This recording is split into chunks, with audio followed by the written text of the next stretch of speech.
Oi pessoal, eu estou migrando agora do YouTube para o Instagram porque a gente teve um problema de conexão no YouTube e a gente vai seguir a nossa live pelo Instagram.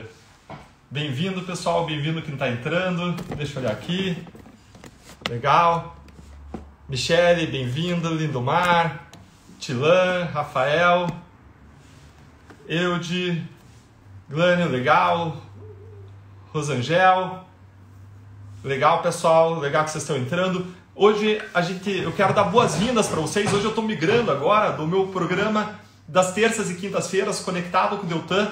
Eu estou vindo agora do YouTube para cá, para o Insta, porque a gente teve um problema técnico, uma dificuldade técnica no YouTube.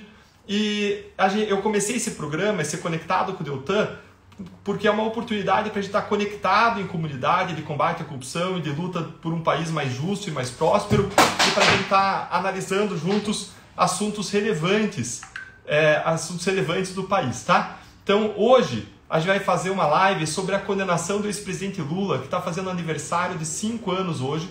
E como eu disse lá no YouTube, antes a gente migrar para cá, de lá para cá aconteceu muita coisa, pessoal. O Lula foi preso, depois o Lula foi solto pelo Supremo, mais tarde ele teve a condenação anulada.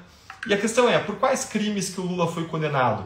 Existiam mesmo provas? O que os tribunais disseram sobre os fatos e as provas? Essa anulação do caso significa que o Lula foi inocentado? A gente vai falar sobre isso hoje e sobre muito mais, assim como a gente vai desmistificar algumas narrativas enviesadas que são espalhadas por quem tem compromisso com políticos, por quem tem compromisso com interesses e não compromisso com a verdade. Tem muita mentira politicamente interessada sobre esse assunto e que vem sendo repetida por uma militância papagaia, vem sendo repetida por robôs, vem sendo repetidas por uma mídia enviesada ou comprada.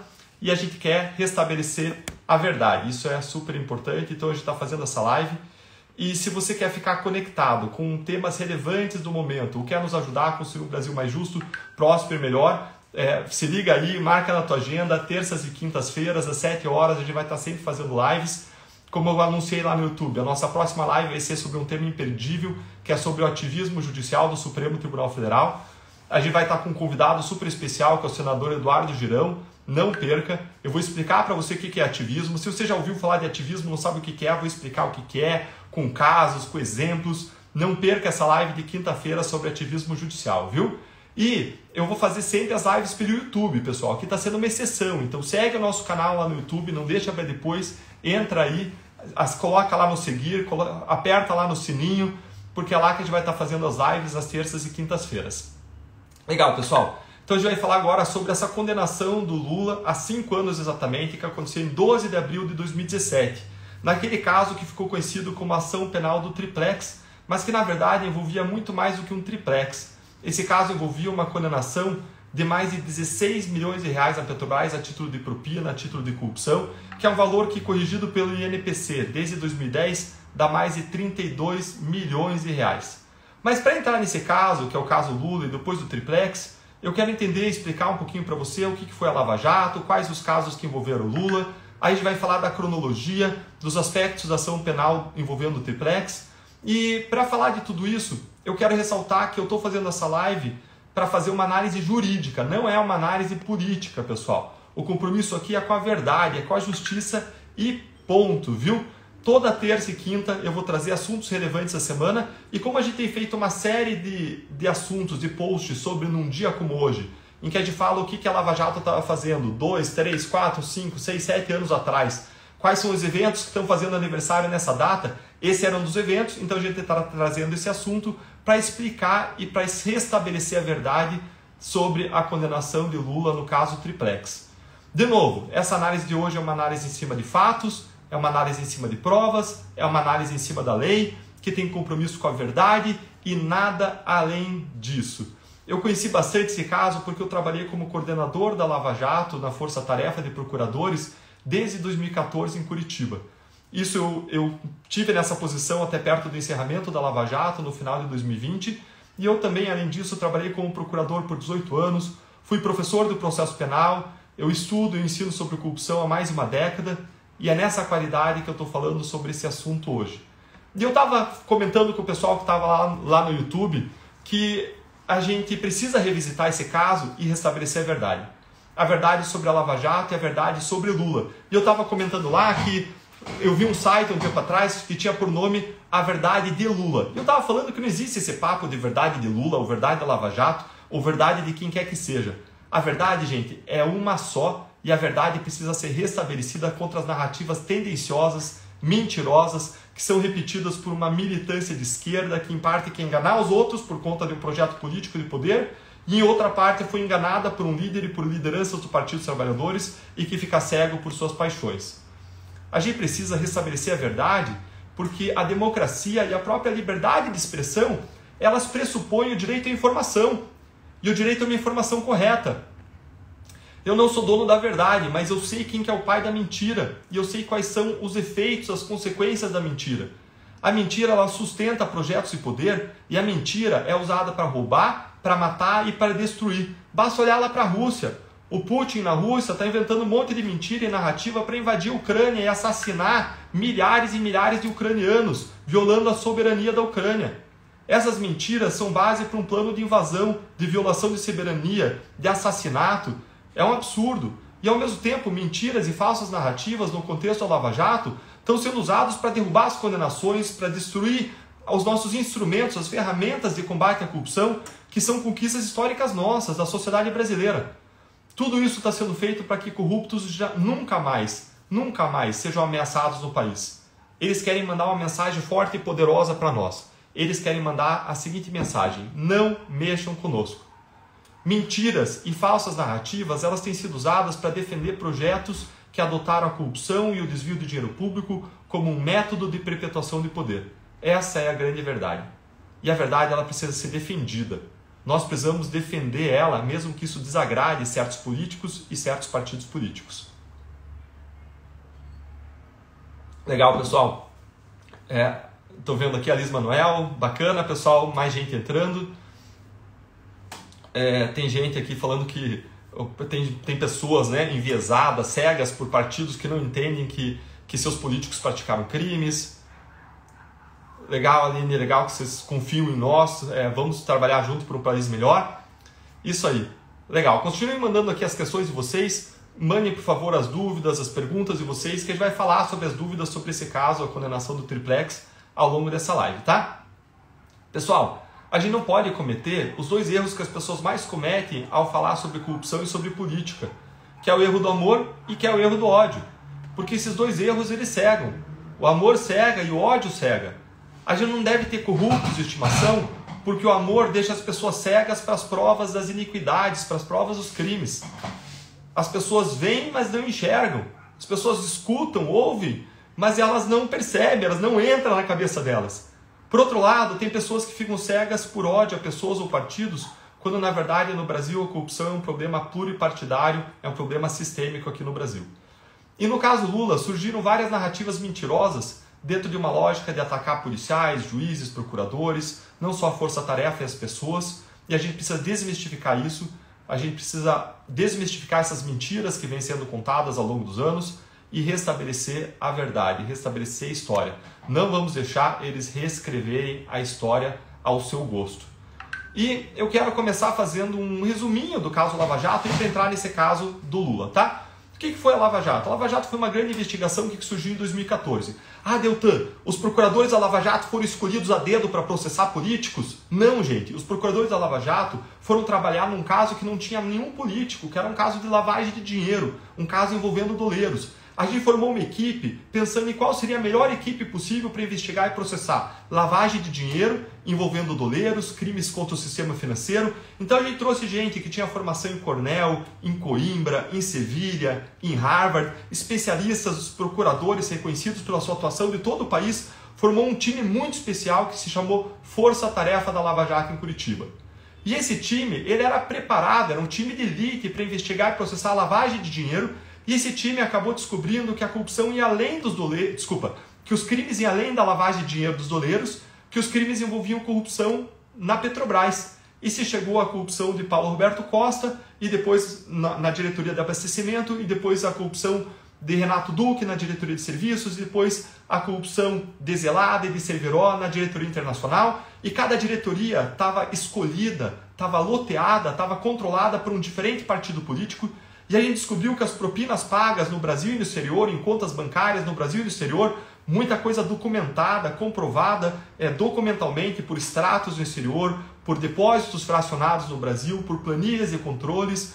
Essas propinas, elas iam mais de 50%, 50% ou mais, ia para os partidos políticos e para os políticos. Então a gente via empreiteiras faturando milhões de modo superfaturado, mais do que elas deviam ganhar, e para elas ganharem esses valores superfaturados, elas pagavam propinas para agentes públicos. Quem pagava essas propinas eram os lavadores de dinheiro profissionais, do outro lado você tinha tanto funcionários da Petrobras, como você tinha os políticos. Fluíram aí rios e rios de propinas. Um ex-gerente da Petrobras, vocês sabem, devolveu 97 milhões de dólares em propina que tinha recebido. Sérgio Cabral foi encontrado com 100 milhões de dólares nas suas contas do exterior. As provas abundaram. A gente descobriu que esse sistema era um sistema político partidário, era controlado por partidos e políticos que escolhiam pessoas para diferentes diretorias da Petrobras, assim como escolhiam para outros órgãos públicos. E por que a Lava Jato não foi para outros órgãos públicos? Porque o Supremo restringiu a Lava Jato à Petrobras. Então a gente investigou, comprovou a corrupção na Petrobras. Em relação aos outros órgãos públicos, Eletrobras a gente mandou para a Lava Jato do Rio de Janeiro, que começou em razão disso. Ministério do Planejamento a gente mandou para São Paulo, BNDES para Brasília, e assim foi. A gente espalhou evidências por todo o Brasil de corrupção política engendrada, criada, desenvolvida por um sistema político partidário. Então esse é o resumo do que aconteceu na Lava Jato. Eu queria falar mais sobre isso, mas a gente não vai ter tempo. Eu quero voltar para esse caso da condenação do Lula. Mas eu queria dar esse contextozinho, pessoal, em que surgiu o caso envolvendo o ex-presidente Lula. O ex-presidente Lula foi alvo em Curitiba de 4 ações penais dentre 179 que foram oferecidas em Curitiba. Ou seja, ele era apenas um de muitos acusados. Foram 553 acusados e ele se tornou um dos 174 condenados. Ainda que ele tenha sido apontado como um líder do esquema pelo Ministério Público, ele era um de muitas pessoas investigadas, processadas. Várias delas confessaram seus crimes e devolveram 15 bilhões de reais para os cofres públicos que eles confessadamente roubaram, desviaram.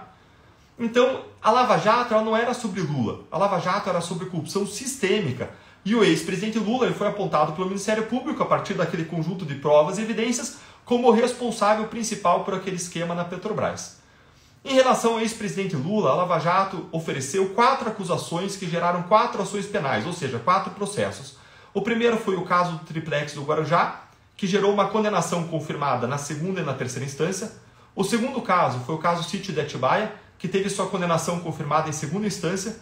E, além disso, teve 2 ações penais relacionadas ao Instituto Lula, por propinas da Odebrecht, disfarçadas de doações, e pela compra de um terreno e de um apartamento que era usado pelo próprio Lula em São Bernardo do Campo. Ele morava em um apartamento e ele comprou outro no mesmo andar, quebrou a parede, usava os dois, e o dinheiro rastreando vinha da Odebrecht. É isso que a acusação dizia com base em provas. Ou seja, era uma corrupção com provas bastante consistentes que estava sendo processada. Tinha acontecido a acusação e nesses 2 casos envolvendo o Instituto Lula, ele ainda não tinha sido condenado. Então ele tinha sido condenado no caso triplex, condenação confirmada em segunda e terceira instância, e ele tinha sido condenado no caso Sítio, com a condenação confirmada em segunda instância, e nos outros casos do Instituto Lula ainda não havia condenações, e depois esses casos foram derrubados quando o Supremo derrubou todo o conjunto de casos envolvendo o ex-presidente Lula, como a gente vai explicar para vocês, explicando exatamente o que aconteceu. Certo, Deltan? E como que começou e se desenvolveu especificamente esse caso envolvendo o ex-presidente? Pessoal, eu vou fazer aqui um voo de condor sobre as várias fases desse caso, as várias etapas, tá? Ao longo da investigação, as provas coletadas, elas apontaram a prática de crimes por vários integrantes do governo petista. O João Vacari, que foi tesoureiro do PT, ele tinha sido preso em 15 de abril de 2015, mais tarde ele foi condenado. O José Dirceu, que foi chefe da Casa Civil de Lula e era influente integrante do Partido dos Trabalhadores, ele foi preso em agosto de 2015 e mais tarde ele também foi condenado. Em 4 de março de 2016, a Lava Jato fez a 24ª fase. O Lula nessa fase foi alvo de busca e apreensão e ele foi conduzido para prestar depoimento. Essa fase foi chamada de aletheia, que significa do grego verdade, justamente o que a gente precisa restabelecer. No dia 16 de março de 2016, o Lula foi nomeado ministro por Dilma. E ele tomou posse no dia 17. Isso ia acabar protegendo o Lula das investigações por conta do foro privilegiado. Só que no dia seguinte, o Supremo Tribunal Federal suspendeu a nomeação e tirou dele essa proteção contra as investigações. E as investigações, então, relacionadas a Lula seguiram em frente, evoluíram com a quebra de sigilos bancário, fiscal, com a coleta de dezenas de provas, testemunhos, depoimentos de colaboradores e de não colaboradores, análise de centenas de materiais que foram apreendidos, perícias. E em 14 de setembro de 2016, o Ministério Público Federal ofereceu pela primeira vez acusações formais contra o ex-presidente Lula. E quais foram as acusações feitas por Lula? Você sabe? O que vocês acham aí, pessoal? O que vocês lembram? Bom, o Lula ele foi acusado por corrupção e por lavagem de dinheiro. Corrupção, de novo, pessoal, não só referente ao triplex do Guarujá, mas referente à Petrobras. Ele foi apontado como líder do esquema criminoso. Segundo o Ministério Público apontou naquela ocasião, várias provas, várias evidências apontavam para o envolvimento do Lula na corrupção na Petrobras de modo geral, como o fato de que ele que tinha nomeado os diretores que se corromperam, o Ministério Público apontou ainda a arrecadação de propinas na Petrobras diretamente pelo Partido dos Trabalhadores, por um tesoureiro, apontou ainda os benefícios que o Lula recebeu de construtora sem ter pago, como reformas e cozinhas caras no triplex e no sítio de Atibaia, que era um sítio em nome de outras pessoas, mas que o Lula estava ocupando, mantendo lá seus bens, pertences pessoais e da família. Cerca de uma semana depois da acusação, no dia 20 de setembro, essa acusação ela se restringia ao caso triplex, não ao caso de Atibaia, que veio depois. Então, uma semana depois da acusação, no dia 20 de setembro de 2016, o ex-juiz federal Sérgio Moro recebeu a denúncia. O que isso significa? Significa que ele entendeu que existiam provas fortes o suficiente para dar início ao processo criminal em que Lula ia se defender, apresentando as suas testemunhas, as suas provas, as suas alegações. Aqui surgiu uma narrativa contra a Lava Jato. Surgiu a narrativa de que a Lava Jato perseguia Lula, de que existia uma perseguição feita por um juiz e por um procurador. Gente, balela, isso aí não tem pé nem cabeça. Veja que o caso contra Lula não houve a condenação por um juiz. Essa condenação, como a gente vai ver em seguida, foi confirmada por 3 desembargadores, por 4 ministros, e mais, no Ministério Público não era um procurador, eram 15 a 20 procuradores que atuaram nesse caso. Todos independentes e formaram consenso de que as provas embasavam a acusação. E lembrem que o que eu contei do começo da Lava Jato. Esse caso foi formada, a força-tarefa nesse caso, não por conta dos políticos, mas por conta dos doleiros. Ou seja, foram pessoas que não só não tinham vínculo partidário, mas a força-tarefa foi formada antes de aparecer o primeiro político. Não teve a formação de uma equipe voltada para condenar, absolver ninguém, gente. Foi uma equipe técnica, de procuradores concursados, técnicos, sem vínculo político partidário, reconhecidos nas suas carreiras por anos e anos de trabalhos em casos relevantes, em casos técnicos, contra lavagem de dinheiro, contra pedofilia, contra crimes contra o sistema financeiro, contra tráfico internacional de drogas. E aí, a gente faz essa acusação e o ex-presidente Lula vem me chamar falando que Deltan era um moleque sentado sobre a Bíblia, que agora queria processar ele, que queria acusar ele, dizendo que ele estava perseguido.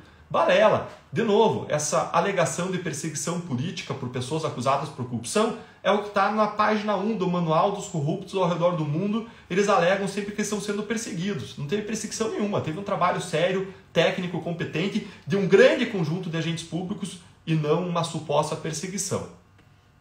Lembrem que a Lava Jato envolveu mais de 100 casos criminais. Esses eram 4 dos mais de 100 casos criminais. Lembrem que as pessoas acusadas elas devolveram 15 bilhões de reais para os cofres públicos. Lembrem que a gente tem prova material dos crimes, dos desvios na Petrobras. E tem gente depois que vem querer dizer, não, isso aí foi uma farsa. Gente, que balela, que absurdo, tá lá tudo comprovado. As propinas entrando nas contas do exterior. Os milhões, 100 milhões de dólares do Sérgio Cabral lá nas contas dele. O gerente da Petrobras com 97 milhões de dólares nas contas dele. Tá mais do que provado. Ninguém vai reescrever a história. A gente precisa afirmar e reafirmar a verdade diante dessas narrativas falsas que surgem por aí, para que as narrativas falsas, para que a mentira não prevaleça.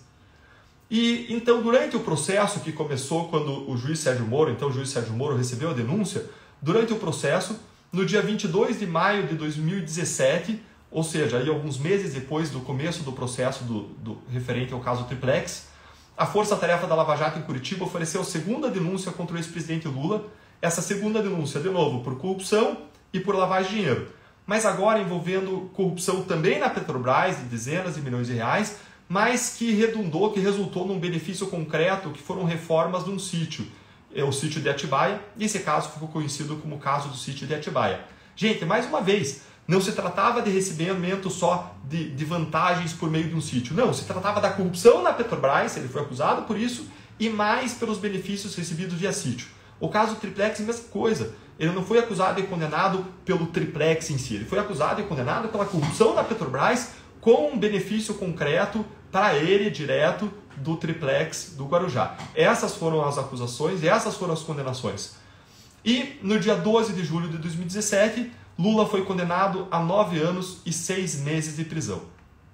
Por quais crimes que o Lula foi condenado?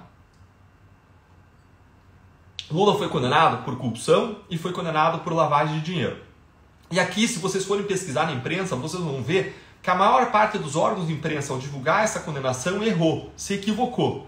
Se vocês forem olhar, a imprensa divulgou esse caso como uma condenação referente a subornos correspondentes aos valores da reforma do triplex e à cozinha instalada lá no triplex. Mas foi um erro da imprensa, porque essa condenação não foi só sobre o triplex. Essa condenação foi por corrupção de mais de 16 milhões de reais na Petrobras, valor que atualizado soma mais de 30 milhões de reais, e com um benefício direto, mensurável e comprovado ali, diretamente para ele, referentes a reformas do triplex. Mas ele também foi vinculado à própria corrupção da Petrobras, algo muito mais amplo. A imprensa equivocadamente não reportou isso, concentrou apenas no triplex. Mas, de novo, não foi um caso de condenação apenas pelo triplex. Teve uma condenação, então, aí por corrupção e por lavagem de dinheiro, de modo amplo. E qual foi essa corrupção na Petrobras pela qual ele foi condenado? Ele foi condenado pelo favorecimento da empreiteira OAS, que pagou propinas de 16 milhões de reais referentes a um consórcio que foi contratado para obras lá na Petrobras. E eu vou ler aqui, pessoal, um trecho da condenação para vocês, tá? Deixa eu pegar aqui para vocês terem muito claro sobre o que foi a condenação. Esse é um ponto importante porque foi um ponto em que, a meu ver, a imprensa desinformou. Foi um equívoco da imprensa. Por que eu acho que eles cometeram esse equívoco? Eu acho que eles viram lá uma condenação de mais uma centena de páginas, teve uma competição entre quem noticiava antes e rapidamente, e a maior parte deles foi lá e leu só os trechinhos da sentença e não retratou fielmente qual que era o objeto da condenação. Vejam aqui a condenação. Se vocês quiserem, vocês encontram essa condenação online, basta você pesquisar aí, sentença, Lula, triplex, PDF, você vai achar o PDF, e lá no item 841, a sentença fala o seguinte: no contrato relativo ao consórcio Coneste e Reneste, foram destinados pela OAS 16 milhões de reais à conta corrente geral de propinas mantida entre o Grupo OAS e agentes do Partido dos Trabalhadores. A conta corrente geral de propinas que existia entre a OAS e o Partido dos Trabalhadores era alimentada por acertos e corrupção em vários contratos do governo federal. Como eu disse antes, gente, a corrupção não se restringia à Petrobras, ia muito além da Petrobras. E aí segue dizendo que, entre os acertos, estavam aqueles havidos em contratos com a Petrobras. O ex-presidente Luiz Inácio Lula da Silva foi beneficiado materialmente por débitos da conta corrente geral de propinas, com a atribuição a ele e a sua esposa, sem o pagamento do preço correspondente, de um apartamento triplex e com a realização de custosas reformas no apartamento às expensas do Grupo OAS. E aí segue a sentença dizendo, lá no item agora 892, tá? Eu estou destacando alguns trechos aqui. Do montante da propina acertada no acerto de corrupção, cerca de 2.252.000, consubstanciado na diferença entre o pago e o preço do apartamento triplex e o custo das reformas, foram destinados em vantagem devida ao ex-presidente Luiz Inácio Lula da Silva. E segue dizendo aqui no item 893, a atribuição a ele de um imóvel sem o pagamento do preço correspondente e com fraudes documentais aos documentos de aquisição, configuram condutas de ocultação e dissimulação aptas a caracterizar crimes de lavagem de dinheiro. O que a sentença está dizendo nesses trechos aqui que eu destaquei? Está dizendo o seguinte, que teve corrupção na Petrobras, que a OAS pagou 16 milhões de reais num acerto com o Partido dos Trabalhadores, numa conta corrente de propinas, e a condenação se refere a essa corrupção também na Petrobras, e que uma parte desses 16 milhões de reais, sobre a qual versava a acusação e a condenação de Lula, uma parte disso foi destinada para Lula via um upgrade lá, uma destinação do triplex e via reformas caras nesse triplex no Guarujá. Então, de novo, foi uma condenação referente à corrupção na Petrobras e referente à lavagem de dinheiro e recebimento do dinheiro via um triplex. E em 24 de janeiro de 2018, alguns meses depois, o Tribunal Regional Federal da 4ª Região, que é o tribunal para onde são oferecidos recursos de apelação contra a condenação, julgou esse caso, reavaliou esse caso. E o que o tribunal faz ao reavaliar o caso? O tribunal só olha um pedacinho do caso? Não. Sempre que o réu recorre de tudo, como aconteceu nesse caso, o tribunal reavalia tudo, reavalia todos os fatos, todas as provas, todo o procedimento. E 3 desembargadores independentes reavaliaram tudo. Cada um poderia votar como quisesse, tinha ampla liberdade. E eles reavaliaram esse caso do triplex inteiro, todas as provas e alegações. E o que eles concluíram? Eles concluíram que Lula praticou de fato a corrupção e a lavagem de dinheiro. Pessoal, essa decisão foi unânime e ela aumentou a pena do Lula de 9 para 12 anos e 1 mês de prisão. Em 4 de abril de 2018, o Supremo Tribunal Federal, depois de mais de 11 horas de julgamento, avaliou um habeas corpus do Lula e negou esse habeas corpus, o que permitiu que Lula fosse preso em seguida. No dia 7 de abril de 2018, o ex-presidente se entregou em São Paulo e foi conduzido à prisão em Curitiba. Joia! Parecia então que estava tudo funcionando, o combate à corrupção funcionando, a pessoa apontada como responsável em decisão condenatória e confirmação da condenação em segunda instância estava indo presa. E aí esse caso foi para o STJ, foi para a 3ª instância, e o STJ, em abril de 2019, revisou esse caso. E 4 ministros do STJ confirmaram a condenação mais uma vez. Falaram que existiam fortes provas aí de corrupção, de lavagem de dinheiro, mas reduziram um pouco a pena. A pena saiu de 12 anos e 1 mês de prisão e foi para 8 anos e 10 meses de prisão. Peraí, Deltan, mas então se as condenações foram mantidas contra Lula, por que o Lula foi solto? Afinal de contas, ele foi solto antes mesmo do caso ser anulado. Por que ele foi solto? Pessoal, é verdade. Lula foi solto porque no final de 2019, mais precisamente em 7 de novembro de 2019, o Supremo Tribunal Federal derrubou a prisão após a condenação em segunda instância. Isso aconteceu numa votação por 6-5 do Supremo. E quem mudou o voto? Porque em 2016 o Supremo tinha autorizado a prisão em segunda instância por 6-5. E agora em 2019 mudou e proibiu a prisão em segunda instância também por 6-5. O que mudou? Mudou o voto do ministro Gilmar Mendes. E como o caso Lula ainda não tinha sido julgado nas 4 instâncias, como ainda pendiam recursos, a consequência dessa proibição da prisão em segunda instância foi a liberdade do Lula. E o Lula foi solto. Essa decisão que proibiu a prisão em segunda instância não só prejudicou esse caso, gente, prejudica todos os grandes casos de corrupção do país, prejudica a maior parte do combate à criminalidade, todo tipo de crime. Veja esse caso que aconteceu, esse absurdo, esse estupro cometido por um médico a pacientes fazendo cesárea. Gente, uma coisa desumana, uma coisa que faz passar mal de pensar o que estava acontecendo lá. Esse caso, esse médico, logo ele vai ter o CRM cassado, ou seja, ele não vai mais poder ser médico. Aí a defesa dele vai dizer o seguinte: olha, ele não é mais médico, então ele não vai mais poder abusar dos pacientes. Então ele não representa mais um risco para a sociedade, ele tem que ser solto. E é muito provável que uma das 4 instâncias solte esse médico. E sabe o que vai acontecer? Ele vai ficar oferecendo infinitos recursos ao longo de 20 anos, buscando a prescrição, buscando alguma nulidade, alguma mudança de entendimento, para ele não ser punido. E ainda que ele venha a ser punido, gente, daqui a 20, 25 anos, é uma tremenda injustiça. E o que ele vai fazer daqui até lá, considerando o que ele fez, só Deus sabe. A nossa justiça é lenta, ela não funciona, ela é uma injustiça institucionalizada. E a impossibilidade de prisão após a condenação em segunda instância é responsabilidade do Supremo Tribunal Federal, que está garantindo uma justiça que não funciona, está impedindo a proteção das vítimas dos crimes mais variados, desde a corrupção até crimes como esse que a gente viu acontecer nessa semana, crimes absurdos de todo tipo. Bom, e vamos seguir então na nossa análise. No dia 8 de março de 2021, antes que esse caso fosse encerrado, antes que o Lula fosse preso novamente pelo encerramento do caso, o ministro Fachin do Supremo Tribunal Federal reavaliou esse caso e disse: olha, pensando melhor aqui, esse caso não deveria ter tramitado em Curitiba, deveria ter tramitado em Brasília, e anulou esse caso. Em seguida, logo em seguida, gente, eu estou falando de uma decisão de 8 de março de 2021, logo em seguida, em 23 de março de 2021, a segunda turma do Supremo Tribunal Federal, 5 ministros, por 3 votos contra 2, por uma apertada maioria, declarou que o Moro havia sido parcial e anulou o caso por quebra de imparcialidade. A ministra Carmen Lúcia ela tinha votado dizendo que Moro não era parcial, ou seja, garantindo que esse caso fosse à frente, mas ela mudou de voto, o voto que ela tinha dado 2 anos antes, e isso foi determinante para o resultado. Um mês depois, o plenário do Supremo, por 7 votos a 4, confirmou a suspeição do Moro, e agora a gente vai avaliar em seguida as razões dessas duas decisões. As razões da decisão do Supremo, que disse que Curitiba não era competente, e as razões da decisão do Supremo, que disse que Moro era suspeito, tá? A gente vai analisar esses casos para entender. E se você está entrando agora, pessoal, a gente está analisando a condenação do Lula no caso Triplex, que faz 5 anos que aconteceu.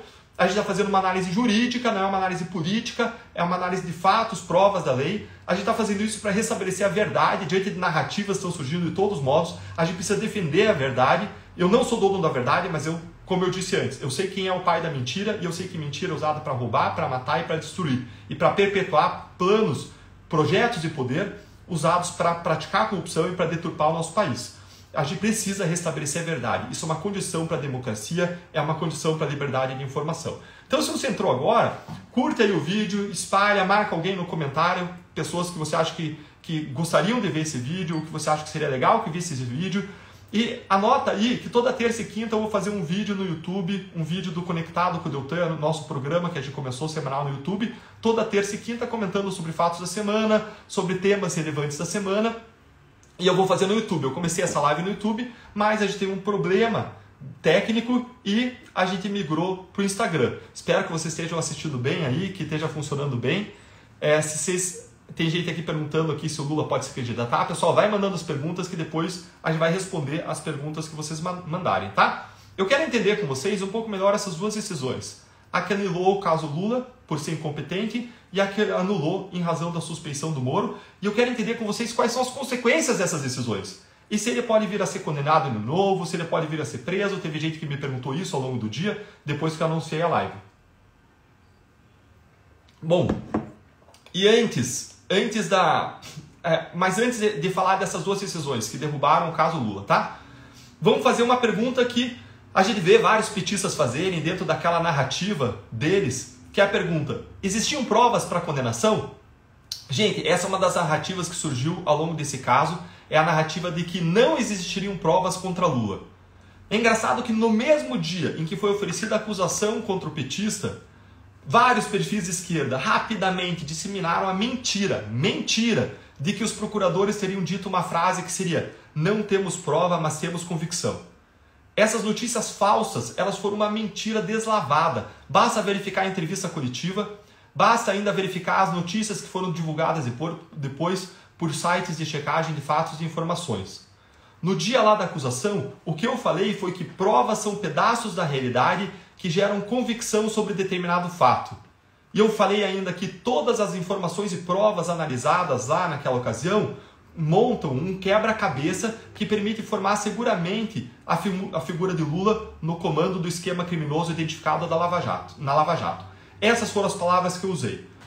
A gente não falou que não tinha prova, pelo contrário, a gente falou que tinha uma abundância de prova. Mas eles forjaram essa mentira, eles são hábeis nisso, eles são profissionais nisso, em fazer mentiras, fazer narrativas, espalhar isso, disseminar e repetir. Em diversos momentos, a gente falou naquela coletiva de provas e de evidências. Aquela suposta frase que eles inventaram, ela não foi dita e foi usada como um mantra depois por uma militância mentirosa que queria a qualquer jeito sustentar o seu projeto político de poder. E é engraçado que no contexto da Lava Jato, a gente viajou para Bahia em um determinado momento e um colega da Lava Jato se reuniu com alguns líderes comunitários. Eu estava reunido com uma turma numa sala, ele estava reunido com outra turma na outra e se reuniu com um líder comunitário. E aí, esse líder comunitário levantou a mão e perguntou para esse meu colega da Lava Jato, falou: olha, mas veja só, esse caso do Lula aí, a gente sabe lá que tem as provas, que o negócio tá feio lá para ele, mas veja só, o Lula, segundo aquele líder comunitário falou para o meu colega, ele roubou, mas ele roubou para os pobres, todo mundo roubou, mas sempre roubou para os ricos. Gente, olha que absurdo de raciocínio. A gente não pode admitir quem rouba para rico, para pobre, para ninguém. Ninguém pode roubar, ninguém pode saquear. Quem paga com isso são as pessoas mais vulneráveis, mais pobres da sociedade, além de todo mundo pagar com segurança pública, com infraestrutura, com estrada, o buraco na estrada que mata, o assalto na esquina que mata. Todos nós pagamos por isso, mas quem mais sofre são os pobres, na educação, na saúde. Então, é muito triste ver esse tipo de discurso de que rouba mais faz, de que rouba mais ajuda. E, infelizmente, muita gente que propaga essas mentiras do tipo não tinha provas, são pessoas que estão propagando narrativas para defender um projeto de poder em que eles cegamente estão acreditando. E, conforme a gente mostrou lá na acusação, conforme a condenação mostrou, as provas, nesse caso, na verdade, elas sobravam. A revista Época, ela catalogou 3.000 provas em 13 casos e 80 milhões de reais em propinas relacionadas ao ex-presidente, mencionando a revista Época, tá? Entre aspas. Deixa eu pegar aqui, ó. Isso aqui eu quero destacar para vocês. A revista Época destacou que existiam extratos bancários, documentos fiscais, comprovantes de pagamento no Brasil e no exterior, contratos fajutos, notas fiscais frias, e-mails, trocas de mensagens, planilhas, vídeos, fotos, registros de encontros clandestinos, depoimentos incriminadores da maioria dos empresários que pagavam Lula e por aí vai. Isso, abre aspas, fecha aspas, o que a revista Época colocou.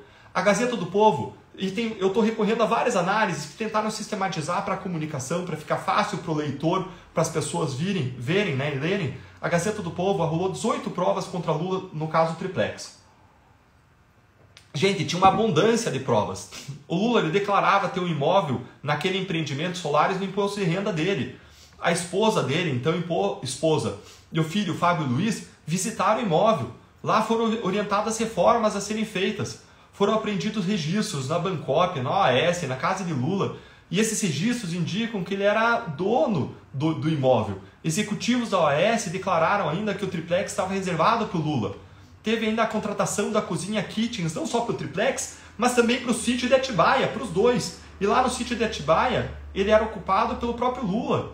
Tinham ainda uma série de contradições do Lula no interrogatório, em nota do Instituto Lula e por aí vai, prova não faltava.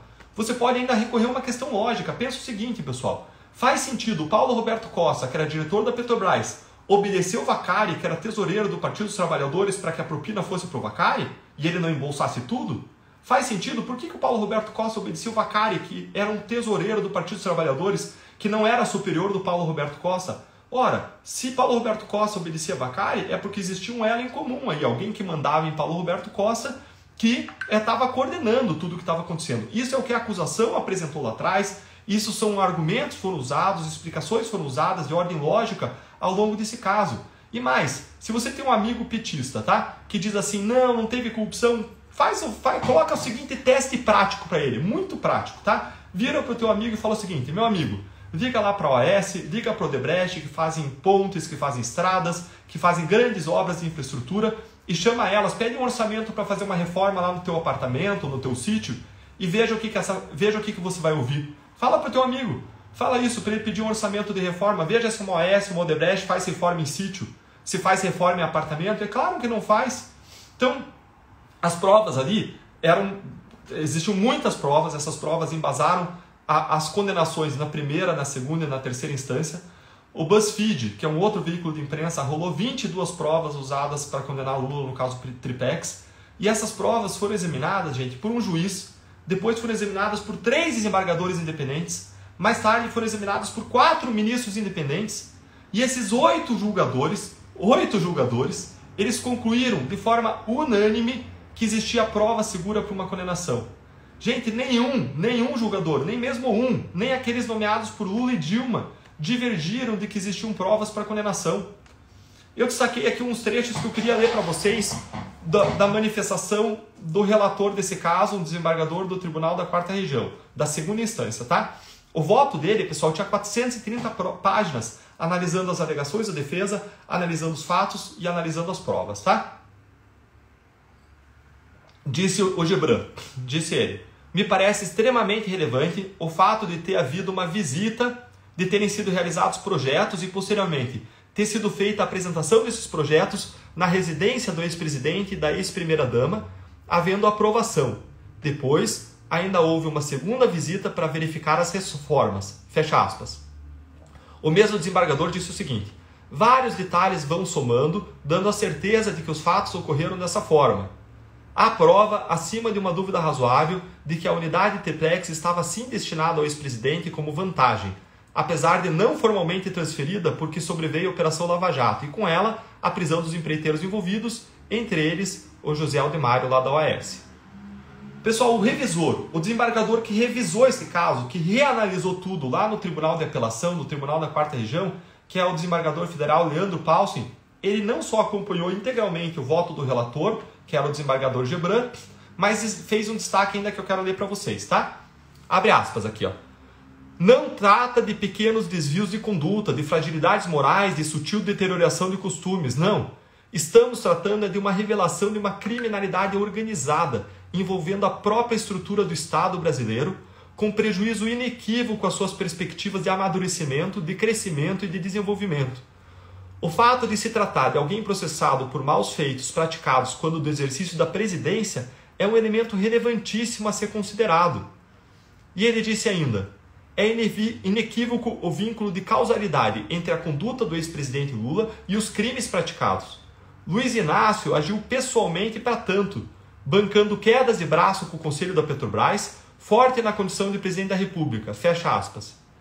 E disse ainda ele o seguinte, que o presidente Lula ameaçou até mesmo substituir os próprios conselheiros caso não fosse confirmada a indicação política de diretores lá da Petrobras.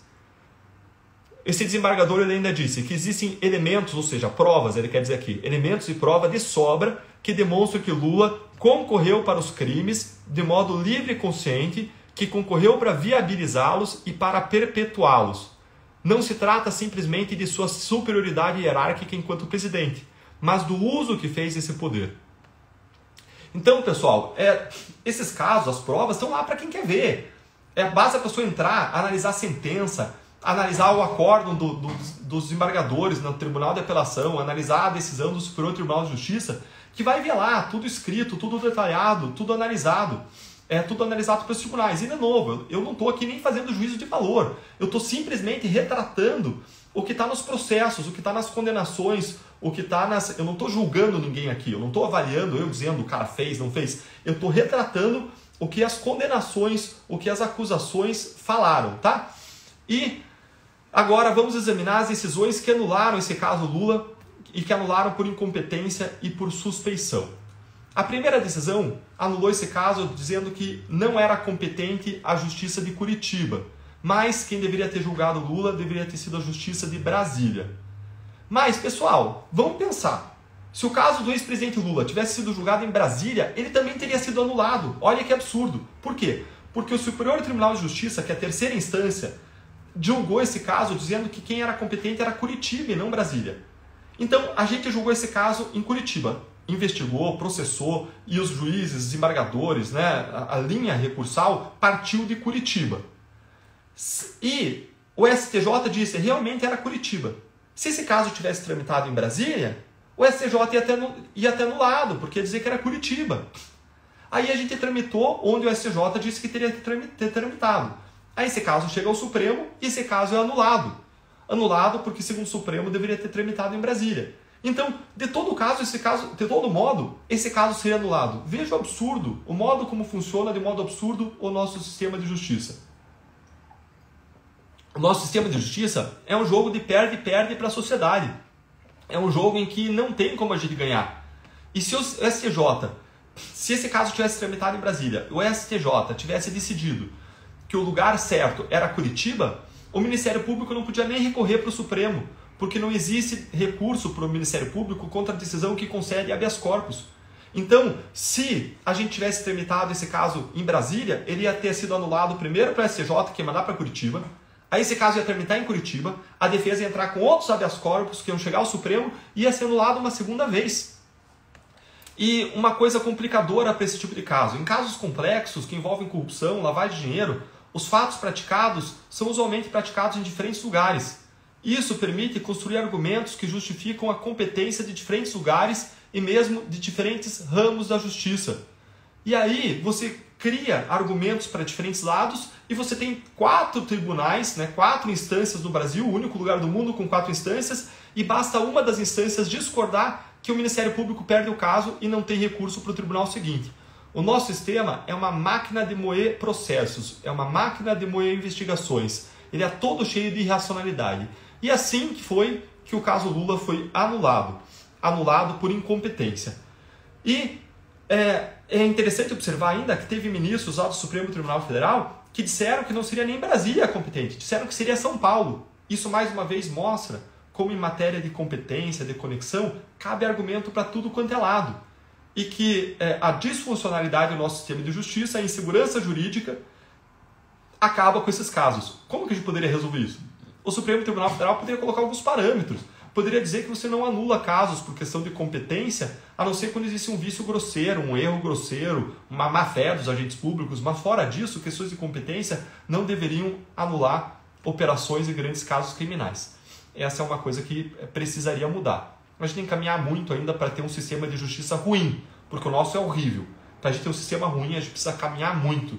E aliás, lembrem que na nossa próxima live, na quinta-feira, não perca, a gente vai falar sobre o ativismo judicial do Supremo Tribunal Federal. Se você já ouviu falar de ativismo judicial, quer entender, não perca, a gente vai falar sobre isso na nossa próxima live, quinta-feira à noite, com o senador Eduardo Girão. Certo, agora eu vou explicar para vocês a segunda decisão que derrubou o caso envolvendo o ex-presidente Lula, que derrubou a condenação do ex-presidente Lula no caso Triplex. Foi a decisão do Supremo Tribunal Federal que declarou Moro suspeito. Essa foi uma decisão por 7 ministros a 4. Foi uma decisão por maioria e que se baseou em 7 fatos. O que o Supremo Tribunal Federal fez? Ele criou uma colcha de retalhos, pegou uma série de fatos para dizer, olha só, eu acho que o Moro é suspeito. Agora, os fatos que eles pegaram não baseiam a suspeição. Veja comigo. Um desses fatos foi a condução coercitiva do Lula. Eles reclamaram da condução coercitiva do Lula. Ora, alguém pode até não gostar das conduções coercitivas da Lava Jato, mas não pode reclamar da condução coercitiva do Lula, porque esse era o método da Lava Jato. Antes do Lula, 117 e 118 pessoas foram conduzidas coercitivamente. Esse era o modo de trabalho e até o final de 2017, as conduções coercitivas eram consideradas legais, legítimas, corretas por todos os tribunais no Brasil. Então veja que alguém pode até reclamar da condução coercitiva, mas para ir para todos os réus e não para o Lula especificamente. Então a condução coercitiva não justifica uma suspeição do Moro, gente, isso é absurdo. Outro fato que foi alegado, se alegou na decisão do Supremo que o ex-juiz federal Sérgio Moro levantou o sigilo das conversas telefônicas naquelas conversas entre o ex-presidente Lula e o ex-presidente Dilma. Aquela conversa do Messias, da nomeação do Lula, lembram? Então, essa foi a alegação do Supremo. Mas, gente, de novo, alguém pode até não gostar que a Lava Jato dava publicidade a tudo, mas não pode reclamar que isso aconteceu só no caso Lula, porque não foi só no caso Lula. Não houve um tratamento parcial do caso Lula. Não, esse era o método da Lava Jato. Em todos os casos, depois de você fazer as buscas e apreensões, depois de você encerrar as interceptações, o sigilo era levantado. Porque a gente sempre entendeu que a sociedade tem o direito de conhecer os crimes praticados e o que fazem os seus governantes. A gente sempre entendeu que a sociedade tem o direito de conhecer a corrupção, os graves crimes praticados, para que a sujeira, a corrupção, não seja varrida para debaixo do tapete em processos sigilosos dos tribunais. E esse sempre foi o modelo de agir da Lava Jato. Então alguém pode até não gostar desse modelo de ação, mas não pode dizer que a Lava Jato foi parcial em relação a Lula. Outro caso, outra decisão que foi invocada pelo Supremo foi o levantamento do sigilo da colaboração do Palocci dias antes da eleição do Bolsonaro, dias antes da votação que levou o Bolsonaro à presidência. De novo, alguém pode reclamar que a Lava Jato levantava o sigilo das colaborações premiadas no momento apropriado. Mas isso não aconteceu só no caso do Lula, aconteceu em todos os casos. A colaboração do Palocci envolveu mais de 10 termos de declaração, envolveu vários termos de declaração. Quantos foram levantados o sigilo naquele momento? Um só. E por quê? Porque existia uma ação penal e o acesso àquele termo de colaboração, aquelas declarações do Palocci, eram essenciais para a defesa exercer o direito amplo à defesa. Se não fosse levantado o sigilo, não fosse apresentado aquilo para a defesa, aquele caso seria anulado por violação da ampla defesa. E, de novo, esse tipo de conduta aconteceu não só naquele caso concreto, mas em vários outros ao longo da Lava Jato. Então, vejam que o que o Supremo Tribunal Federal fez foi pegar uma série de decisões, analisar um conjunto da obra, dizer que o ex-juiz federal Sérgio Moro saiu para o governo do Bolsonaro e dizer que tudo isso tornava ele suspeito, quando, com todo o respeito, uma decisão absurda, equivocadíssima. E achei muito interessante que um julgador que julgou esse caso na ONU, ele falou o seguinte, que todos os julgadores do Supremo foram colocados por presidentes, sendo 4 por Dilma, 3 por Lula e 2 por Bolsonaro. E disse ainda que isso, terem sido colocados por presidentes, esses ministros, pode explicar essas decisões de 2021. E realmente, podem explicar essas decisões de 2021. Porque quando eu olho para essas decisões, para essas razões de decidir, na minha perspectiva, não se sustentam nem de longe. Certo, Deltan, esses casos foram anulados. E o Lula foi inocentado? Vou responder para você em seguida. Antes, uma pergunta importante também. E o que vão acontecer agora com esses casos? Bom, esses casos foram remetidos para Brasília porque o Supremo entendeu que era competente, que quem devia julgar esse caso é Brasília e não Curitiba. Ah, mas então os casos vão seguir lá em Brasília? Não. Veja o que aconteceu em razão das decisões do Supremo. O caso Triplex foi arquivado porque se ele for recomeçar desde o zero, os casos já prescreveu, ou seja, decorreu tanto tempo desde os crimes até o momento da nova acusação que seria oferecida em Brasília, que o caso prescreveu. O que é prescrição? É o cancelamento dos crimes e das penas quando a justiça demora muito. E como o ex-presidente Lula tem mais de 70 anos de idade, os crimes prescreveram, passou do tempo legal para você começar o processo contra alguém. Então não é mais possível processar o ex-presidente Lula no caso Triplex. Alguém perguntou, Lula pode ser condenado de novo? Pode ser preso? Não, o caso Triplex prescreveu. E outro caso, o caso do sítio de Atibaia, aconteceu a mesma coisa. O caso prescreveu. Como foi anulado a ação penal, a condenação que já tinha acontecido em primeira e segunda instância, o caso tem que começar de novo. E desde o momento dos crimes até hoje, decorreu um tempo suficiente que, somado à condição de ter mais de 70 anos o ex-presidente Lula, quando tem mais de 70 anos reduz o tempo da prescrição, tudo isso junto fez com que esse caso prescreveu. A Justiça em Brasília ainda afirmou o seguinte, que quando o Supremo declarou o moro suspeito, derrubou as provas e você não consegue renovar várias dessas provas. Se derrubou, por exemplo, uma busca e apreensão, não tem como você refazer uma busca e apreensão e aprender os mesmos documentos lá, porque eles não estão mais lá. Então, esse foi um outro ponto que levantou a Justiça de Brasília, além da prescrição, além de não dar mais para fazer nada a respeito disso. Isso me lembra, pessoal, ou seja, respondendo de modo objetivo, o ex-presidente Lula não pode mais ser processado ou condenado pelos casos do Triplex e pelo caso do sítio do Atibaia, ele não pode mais ser preso pelos casos do Triplex, pelo caso do sítio do Atibaia, que eram os casos que já tinham gerado condenações aqui em Curitiba. Isso me fez lembrar muito o que o Carlos Fernando, colega da Lava Jato, falou ao longo de toda a Lava Jato. O que ele falava era, os poderosos sempre se acertam entre eles. Sempre os casos se acertam, sempre eles se protegem. A gente está falando de um dos maiores líderes políticos do Brasil em termos de poder, de influência da história, e isso me faz lembrar o que o Carlos Fernando disse. Os poderosos sempre se acertam. E, no final das contas, esses casos foram anulados e o Lula não vai ter uma condenação definitiva, não vai para a prisão de novo em razão desses casos, apesar de existirem fortes provas e apesar de novo dele ter sido condenado. No caso do Triplex, em 3 instâncias e no caso do sítio, em 2 instâncias. Ah, Deltan, mas então, no fim das contas, o Lula foi inocentado? Não, gente. Essa é outra narrativa que precisa ceder espaço para a verdade. Lula não foi inocentado. Lula foi condenado em 3 instâncias no caso do Triplex e em 2 instâncias no caso do Atibaia. E o Supremo Tribunal Federal anulou a condenação invocando uma questão processual, seja a questão de competência, qual é o lugar da justiça que julga o caso, seja pela questão da suspeição. Mas o Supremo Tribunal Federal não afirmou em momento algum que não existiriam provas para condenação. Isso aconteceu do mesmo modo como os tribunais superiores ao longo da nossa história anularam ou deixaram prescrever a imensa maioria dos grandes casos que apuravam corrupção na história brasileira. A nossa Constituição ela determina que alguém só pode ser considerado culpado quando existe uma condenação definitiva contra a qual não cabe mais nenhum recurso. É aquilo que se chama de presunção de inocência. Assim, as pessoas condenadas que alcançam impunidade por prescrição ou pela anulação dos seus casos, elas não podem ser consideradas culpadas, ainda que pesem contra elas fortes provas de crimes que foram reconhecidos por várias decisões judiciais. Agora, cabe a cada pessoa analisar os casos, as provas e chegar à sua conclusão. O Lula ele não foi inocentado, no sentido de que ele foi absolvido. O que houve sim foi a anulação das condenações por questões formais. Ninguém absolveu ele, ninguém disse que as provas, nenhum tribunal disse que as provas não eram suficientes para uma condenação. Essa é a resposta. Como eu disse, pessoal, é preciso a gente restabelecer a verdade. A verdade diante daquelas narrativas de que não existiriam provas, diante da narrativa de perseguição, diante da narrativa também falsa de que ele foi inocentado. E mais uma narrativa que surgiu depois com o Intercept em 2019.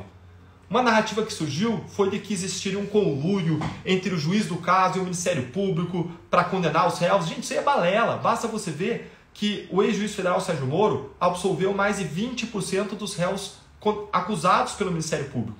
Basta você ver que o Ministério Público recorreu de 44 de 45 sentenças. Basta você ver que o juiz indeferiu, ou seja, negou vários pedidos do Ministério Público, centenas. Basta você ver que o juiz concedeu centenas de pedidos da defesa. Basta você ver que todas as decisões judiciais e atos do Ministério Público estão fundamentados nos fatos, nas provas e na lei. Basta você ver que os casos foram sustentados nas mais variadas instâncias. A confirmação das decisões passou de 95% justamente porque estavam embasadas em fatos, nas provas e na lei. Basta você ver que a maior garantia das decisões judiciais é justamente elas estarem fundamentadas em fatos e em provas. Basta você ver que todas as instâncias superiores que reanalisam os casos podem reanalisar totalmente do zero.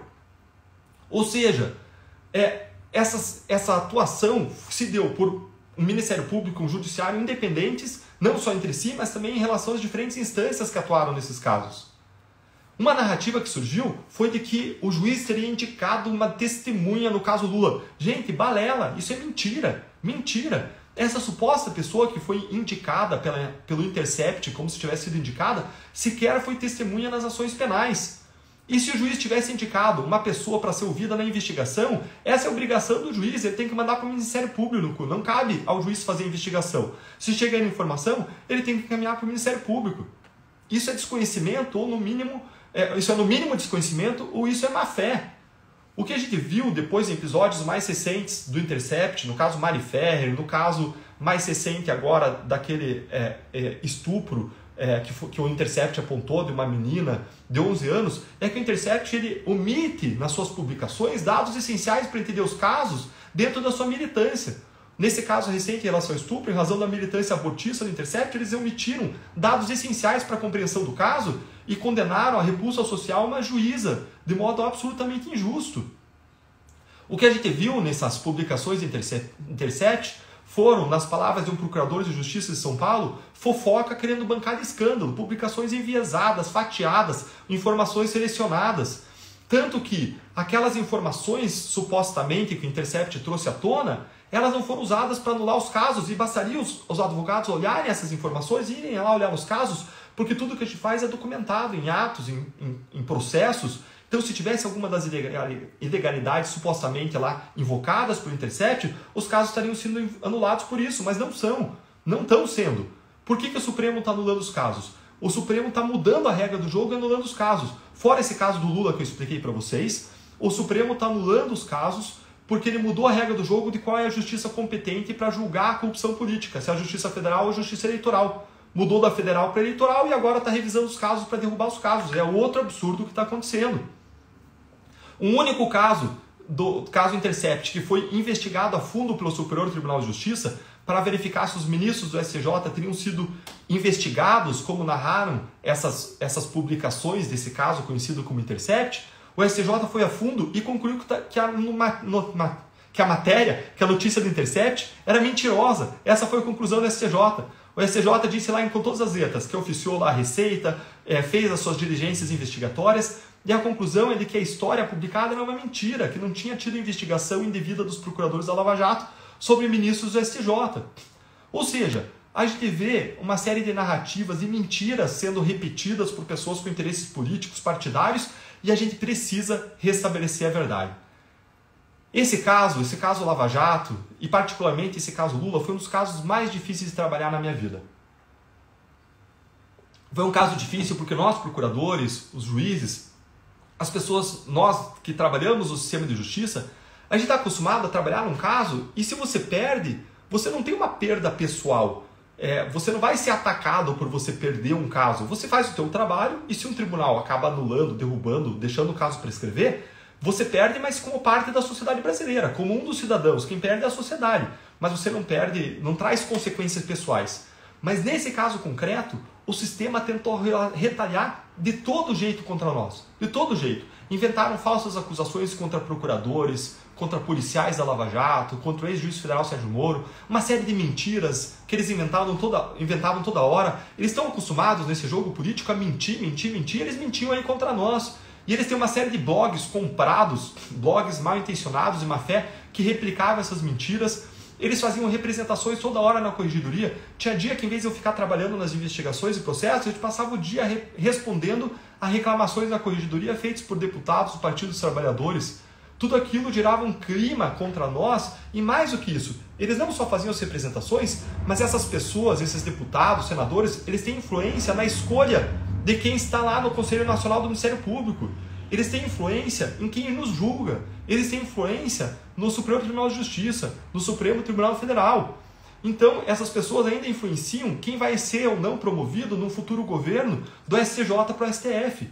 Então, tudo isso gera um clima muito ruim para os investigadores, um clima de retaliação, um clima de opressão, um clima de resposta, de antagonismo, um clima de que não importa o quão bem você tenha feito o trabalho, eles vão lutar para te derrubar, para te atacar, para te destruir. Basta vocês verem que os procuradores da Lava Jato jamais foram punidos antes da Lava Jato por nada. E de repente começou a chover uma série de reclamações e representações contra nós, justamente na Lava Jato. Por quê? Porque a gente incomodou as pessoas mais poderosas do país, que têm o poder político, que têm o poder econômico, e que controlam a máquina e que podem retalhar, e que não iam se deixar abater, e que querem mandar uma forte mensagem para a sociedade, que é a mensagem: não mexam conosco.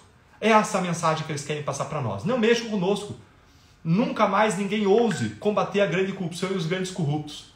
Mas nós não desistimos e nós não vamos desistir.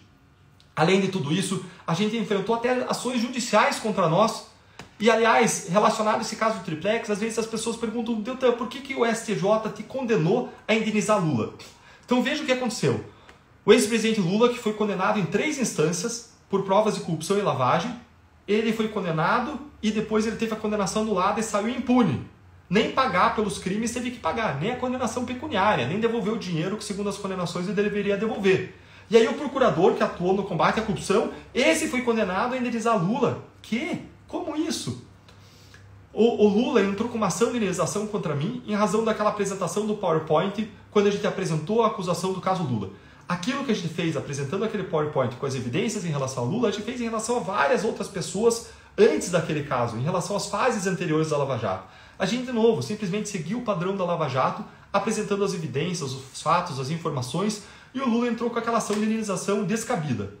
A primeira e a segunda instância do judiciário, que são técnicas de julgadores concursados, disseram, é claro, que Lula não tinha razão e não deram a pretensão, o pedido de condenação contra mim. Não deram para o Lula a indenização. Aí ele recorreu para o Superior Tribunal de Justiça, depois de ele ter perdido nas 2 primeiras instâncias. E lá no Superior Tribunal de Justiça tinha várias razões para esse caso não ser revisado. Não só o fato de que eu estava fazendo o meu trabalho, como disseram as 2 instâncias inferiores, mas tem um entendimento pacífico do STJ que fala que eles não revisam esse tipo de caso, porque precisariam entrar nos fatos e provas e eles não fazem isso. Tem uma súmula 7 do STJ que diz isso. Eles não poderiam rever esse caso. Além disso, tinha uma decisão vinculante do Supremo Tribunal Federal que dizia que esse tipo de ação não poderia ser contra o Deltan, teria que ser contra a União. E só se a União entendesse que Deltan agiu com erro grosseiro ou má-fé, acionaria Deltan.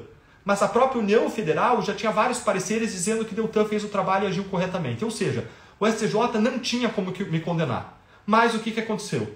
O STJ reverteu e me condenou por 4-1. Os 4 ministros que me condenaram foram nomeados pelo PT, 2 pela Lula e 2 pela Dilma. Os 4 pelo PT. O que o sistema fez aí foi querer mostrar o preço que tem que pagar quem combate a corrupção, quem luta contra a corrupção. Agora, o que aconteceu em seguida isso foi uma coisa emocionante. Eu fui dormir frustrado aquele dia, indignado com injustiça, frustrado, triste, derramando minha indignação de joelhos na cama diante de Deus. Eu estava viajando e estava com outros amigos, a gente estava no quarto e eles foram dormir, eu fiquei ali de joelhos. E se alguém me falasse o que ia acontecer nas 36 horas seguintes, pela ação de vocês, eu diria que aquilo era impossível, que aquilo era inacreditável. E eu acordei pela manhã, peguei meu celular e minha esposa disse: Deltan, você sabe o que são esses Pix que entraram na nossa conta, meu amor? Eu entrei lá e falei: não sei, deve ter sido algum equívoco. E o que aconteceu foi que aqueles 5, 10 Pix viraram 20, 30, 100, 200 Pix. As pessoas começaram, sem eu pedir, a procurar o meu CPF na internet, jogar nos diferentes bancos, descobrir qual era o meu código Pix e a fazer depósitos espontâneos. De 100, 50, 10, 20, 200 reais, diferentes valores. As pessoas começaram a formar uma grande corrente de indignação com a injustiça, de solidariedade em relação a quem faz o trabalho anticorrupção e começaram a mostrar o apoio de diferentes formas. Eu recebi mensagens, depósitos de todo o Brasil e vocês nos ajudaram a restabelecer a justiça. E aqueles 10, 20, 30 Pix viraram 1.000 Pix, 2.000 Pix, 5.000 Pix. Aquilo virou 20 mil reais, 50 mil reais, 100 mil reais. A condenação que foi dada para eu indenizar o Lula foi uma condenação de R$75 mil, que com juros, com correção, com honorários, chegaria a R$200 mil. Gente, é um valor muito significativo que eu ia ter que tirar das minhas crianças, dos meus filhos, para dar para alguém que foi condenado e saiu impune. É algo que estava me machucando muito, mas pior do que isso é a mensagem que, como eu disse, manda para o sistema. A mensagem, juízes e promotores, não ousem combater a corrupção. Mas vocês começaram naquele movimento espontâneo a depositar recursos, de repente, quando eu vi na conta, em menos de 36 horas já tinha passado de R$300 mil. Eu fui a público e falei, pessoal, pode parar de depositar. O que passar desse valor da indenização, que eu vou recorrer ainda, vou tentar reduzir, acabar com essa indenização, o que passar eu vou destinar para hospitais filantrópicos que tratam de crianças com câncer, crianças autistas. Mas vocês não pararam. E as pessoas foram depositando. E foi 7 mil Pix, 8 mil Pix, 10 mil Pix, R$400 mil, R$450 mil, chegou a R$500 mil, R$575 mil, 12 mil Pix, e eu precisei cancelar a minha chave Pix. E eu queria perguntar para você, você já teve esse problema? Precisar cancelar a tua chave Pix porque não para de entrar Pix na tua conta? Esse foi o problema que eu tive, graças à grande solidariedade de vocês, algo que me emocionou ao longo daqueles dias. Vocês me fortaleceram, me incentivaram a ir adiante, a não desistir, me deram forças para continuar, para lutar com todas as energias, para lutar contra a corrupção, para lutar contra a incompetência no Brasil. Eu fui dormir chateado na noite anterior àquela condenação e em 36 horas aconteceu algo que eu consideraria impossível se alguém tivesse me contado antes. Ou como diz lá em Salmos 30, o choro pode durar uma noite, mas a alegria vem de manhã. Aconteceu algo infinitamente maior do que eu poderia pensar ou imaginar. E eu agradeço a Deus e agradeço demais a vocês por isso. E eu quero dizer para vocês, eu não vou desistir. Nós não vamos desistir. Nós vamos seguir lutando e nós vamos vencer. Nós não vamos desistir do nosso país, não vamos desistir das pessoas e vamos seguir lutando contra a corrupção e contra a incompetência. Mesmo vendo casos como esse que nos frustram, essas anulações e condenações, o caso Lula e de outros casos, a gente vai seguir em frente com o apoio de vocês. E se a gente foi capaz de fazer juntos esse movimento como o movimento do Pix, juntos, em 36 horas, a gente é capaz juntos de fazer muito mais. Pessoal, eu vou esclarecer uma série de questões que vocês trouxeram. Aí já está bem avançado no horário da live, mas eu quero responder a questões que vocês trouxeram. Quero interagir agora mais aqui com vocês. Mande as dúvidas de vocês. Eu vou pegar aqui algumas dúvidas já que o pessoal mandou aqui, que a equipe técnica mandou. Várias questões. Vamos lá. O Fernando Cardoso perguntou: queria saber o motivo do senhor não ter ido aos depoimentos do Lula. Fernando, o motivo para isso é muito claro.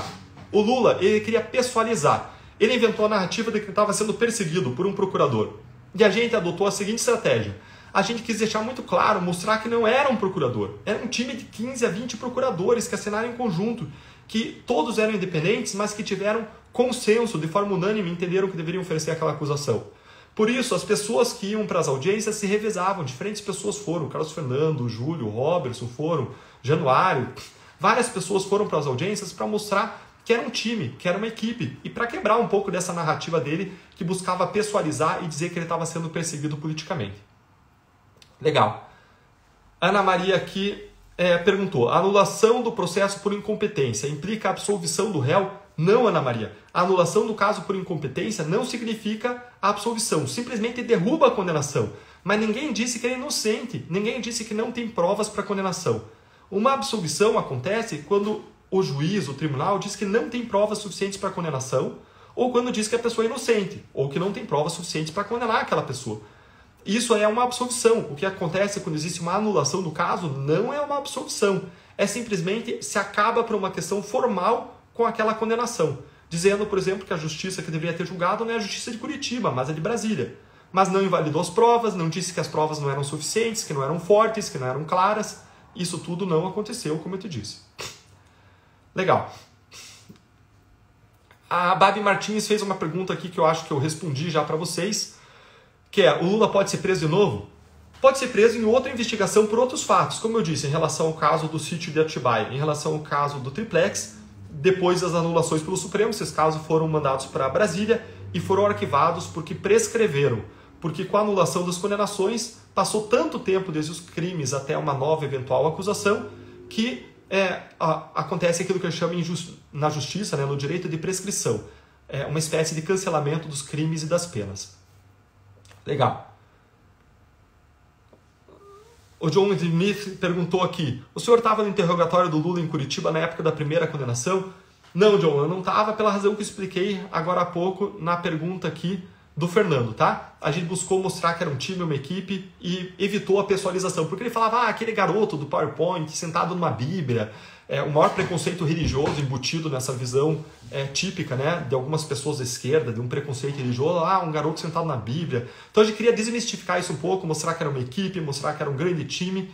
Então por isso que eu evitei estar nos interrogatórios e presencialmente de um modo que ele poderia usar isso a favor dele. Foi uma decisão de estratégia da equipe. Casa Ingapura, que pergunta, o Lula teve que devolver algum dinheiro para os cofres públicos?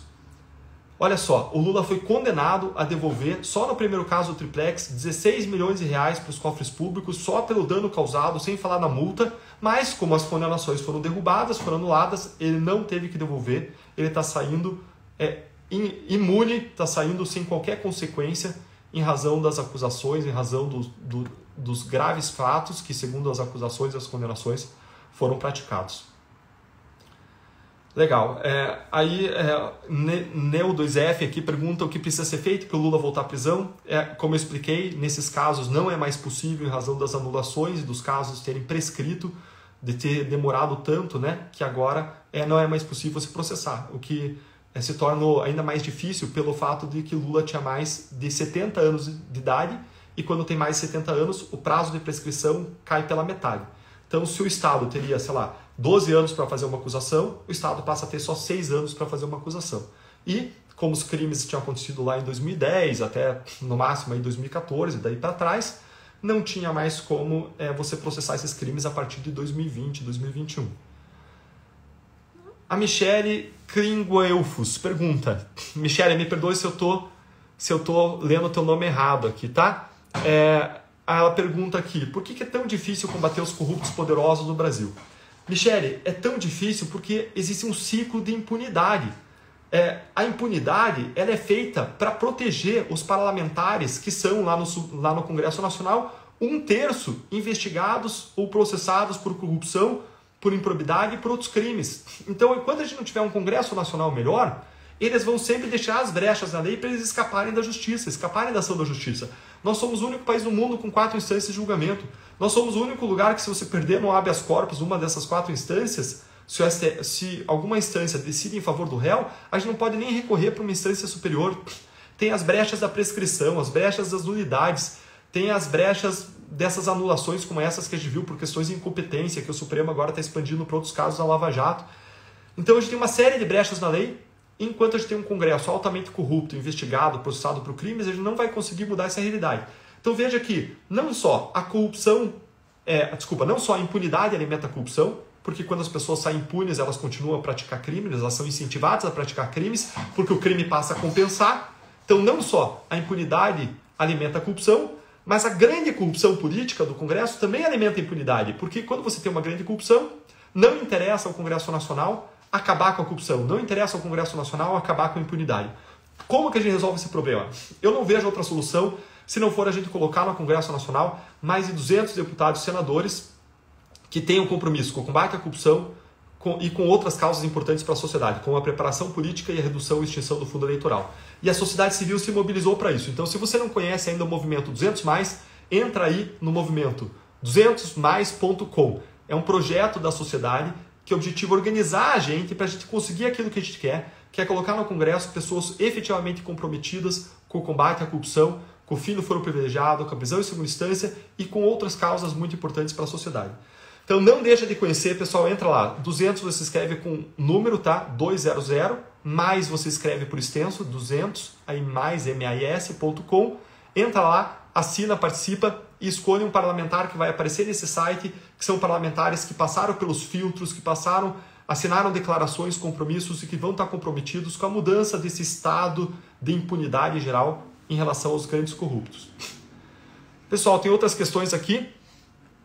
A Michele pergunta também, você faria tudo de novo? Michele, eu faria tudo de novo, porque eu fiz eu não fiz por mim, eu fiz por valores, por acreditar no Brasil, eu fiz por amor às pessoas, eu fiz para reduzir o sofrimento humano causado pela corrupção.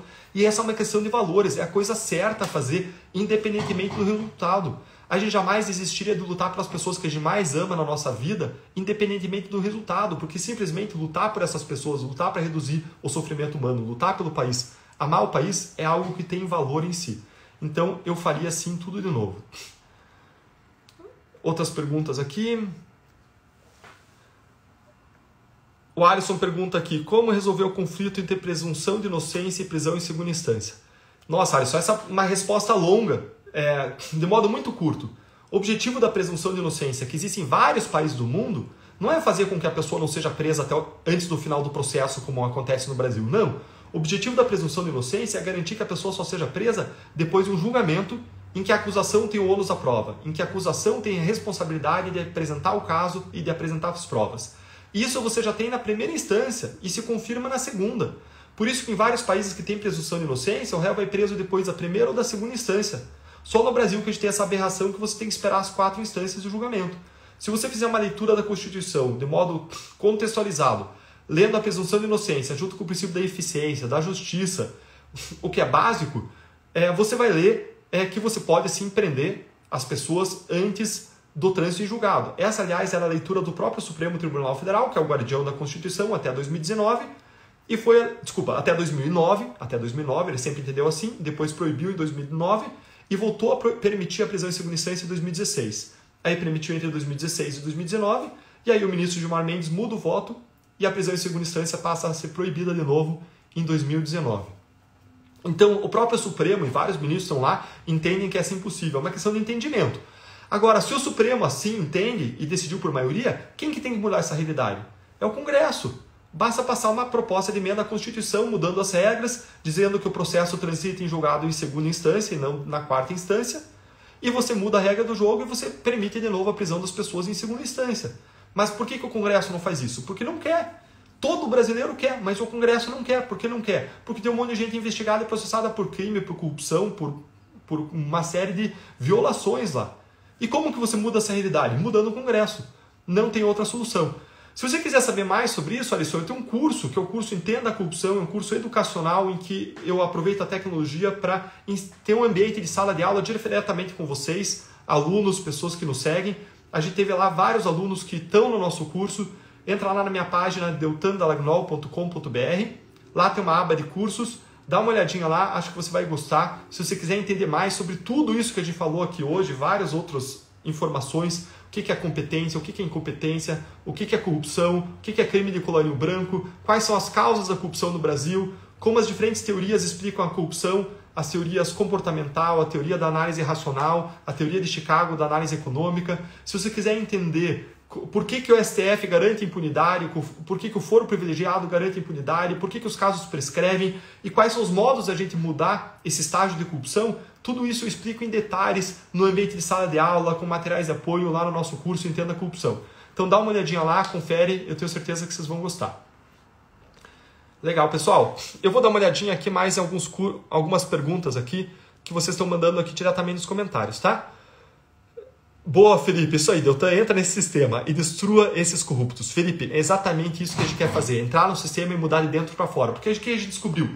Que o sistema de justiça não vai conseguir mudar a política, porque a política é que define as regras que o sistema de justiça aplica.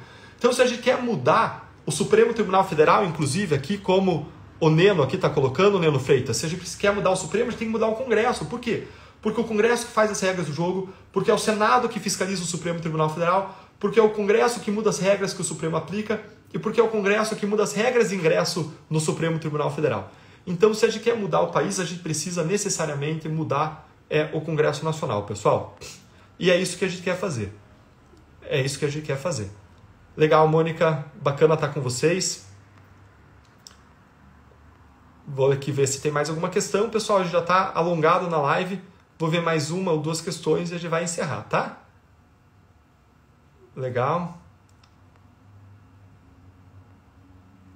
Legal. O Mário aqui falando aqui para a gente fazer a live no Instagram, no YouTube. Boa, Mário. Vamos fazer isso sim. Na próxima a gente vai fazer com certeza no YouTube, tá? Talvez faça pelo Instagram junto também. A gente tem que ver como é que faz isso. Alguém falando que a impunidade do Lula não faz bem ao país. Gente, nenhuma impunidade faz bem ao país. Nenhuma impunidade de político de esquerda, de direita, que tenha sido acusado por corrupção. Ninguém quer que um processo desse acabe em prescrição, que acabe em nulidade, que acabe na anulação. A gente quer que as pessoas sejam julgadas com justiça, né? De modo adequado.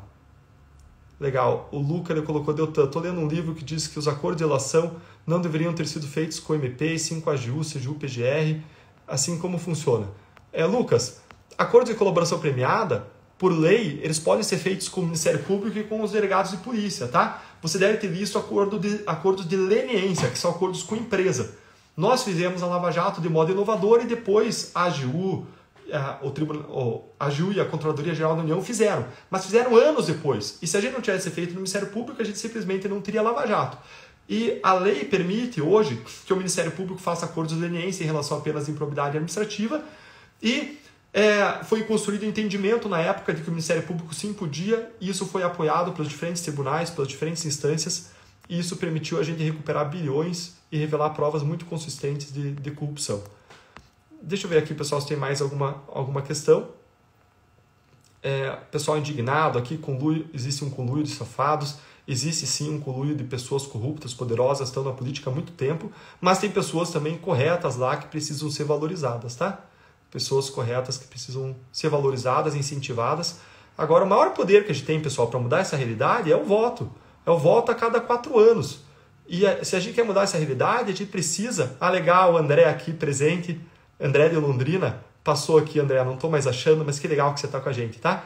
Pessoal, eu voto a cada 4 anos. Tem gente que espera a cada 4 anos tem gente que espera a cada 4 anos Copa do Mundo, tem gente que espera Olimpíadas. A gente tem que esperar as eleições, porque é nas eleições que a gente pode vencer contra a incompetência e contra a corrupção, os 2 grandes males do Brasil. Pessoal, mais uma vez, obrigado. Foi um prazer enorme estar aqui com vocês nessa live. Ela vai ficar aqui registrada para vocês consultarem.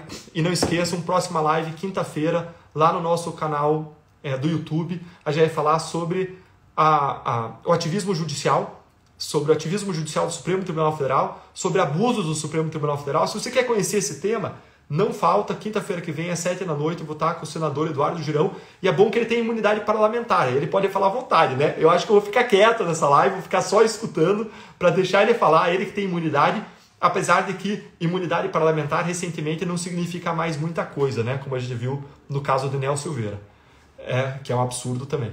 Pessoal, obrigado, grande abraço, legal estar com vocês, que a gente possa seguir juntos, não esquecem de me seguir lá no YouTube, um abraço, até quinta-feira.